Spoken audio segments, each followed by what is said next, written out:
The first time I heard the emergency tone that day, I was halfway up the anchor mast with grit in my mouth and sweat stinging my eyes. The wind had gone weird, high, hot, pushing from the southeast instead of the usual west.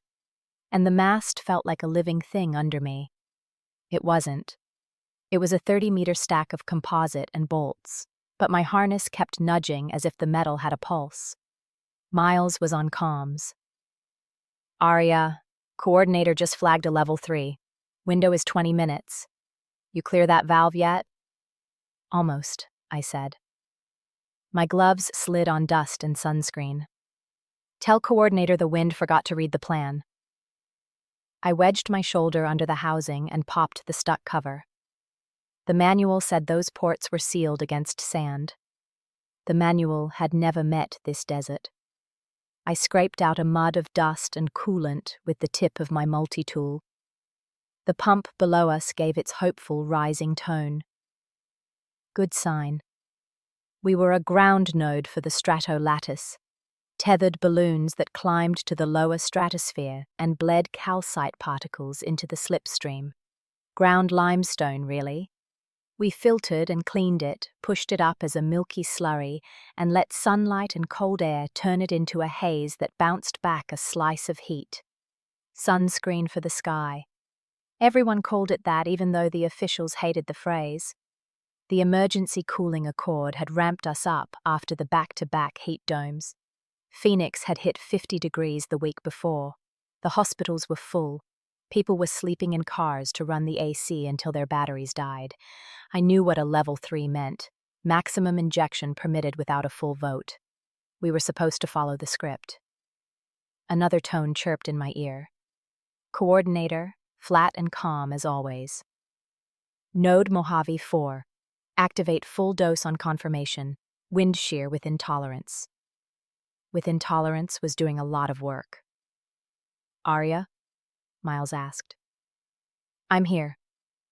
I leaned out to see the sky. On the horizon, a wall of dust stacked itself up, brown and moving fast. A haboob, thick enough to hide mountains. If it hit before we finished, it would shove the plume the wrong way. We could still cool the region, but the models said a push like that would steal moisture from the monsoon 2 weeks out, and Mia was already texting me from Chennai about the hospital's empty cisterns. Every year the rains were later. I stared at the valve until my eyes blurred. Following orders kept me safe. It kept me paid. It saved lives I would never meet. Disobeying meant owning the math, owning what came next. I flipped the last latch and the cover settled with a thud. "Valves clear, spool helium. Copy." Below me the compressors kicked to life, a steady roar that I felt in my back. Balloons unfolded and rose, silver and taut, tugging the tethers, hard enough to make the mast shiver. "Coordinator," I said. "Request manual dose." There was a short pause. "State justification." "Wind shift, local dust surge, risk to monsoon continuity. I propose 2/3 dose, longer spread." Miles swore under his breath. "Aria, we don't have time for committee." "It's not a committee," I said, and tried to slow my breathing. "It's my call." Silence. Then the system dinged approval, the same cheerful noise it used for topping off a battery. I keyed the pump to my numbers. The slurry started up, a soft hiss in the line that turned into a steady rush. Sensors came alive on my visor. Fine green dots, scatter graphs, wind vectors. The first balloon drifted high enough to glint like a nailhead. I felt the old air sickness tug at my throat even though I wasn't moving. The dust wall hit the outer fences with a noise like surf. The world went brown. My headset muffled the wind, but I still felt it press against me, hard and steady. I clipped the harness short and tucked into the mast while the sky around me roared. For a second, I smelled hot metal and my own hair. I squeezed my eyes shut and counted to 10. "Dose is stable," Miles yelled. He didn't need to shout. The link carried fine, but people shout anyway in that kind of wind. You seeing the same? I've got it. The plume curve nudged north, then eased back. The line held. The system laid down a pale sheet in layers you only noticed if you knew how to look. My hands shook. I kept them on the rail so Miles wouldn't hear it in my breathing.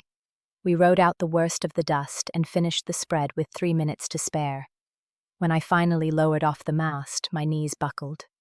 Miles steadied me with a gloved hand. We didn't hug.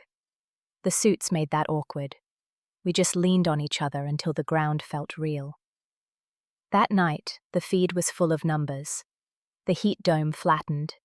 Peak temperatures dropped by 1.5 degrees across the metro. The power grid bent but didn't snap. A message from the city's emergency office thanked unsung field staff. I liked that part. Unsung sounded clean. 2 days later, the other numbers arrived. Satellite runoff models showed a thinner monsoon pulse brewing east of the Bay of Bengal. Not a collapse. A slight trim. Mia sent a video of the first rain anyway, a hard grey line across a dusty courtyard. In the clip, people pressed their faces to the bars on the windows, laughing. She added a caption. Still late, but it came. Proud of you. I watched that video in the dark bunk room while the swamp cooler rattled. Someone on the far cot snored. My shoulder ached where the harness had bruised me. I should have felt relief. I only felt heavy.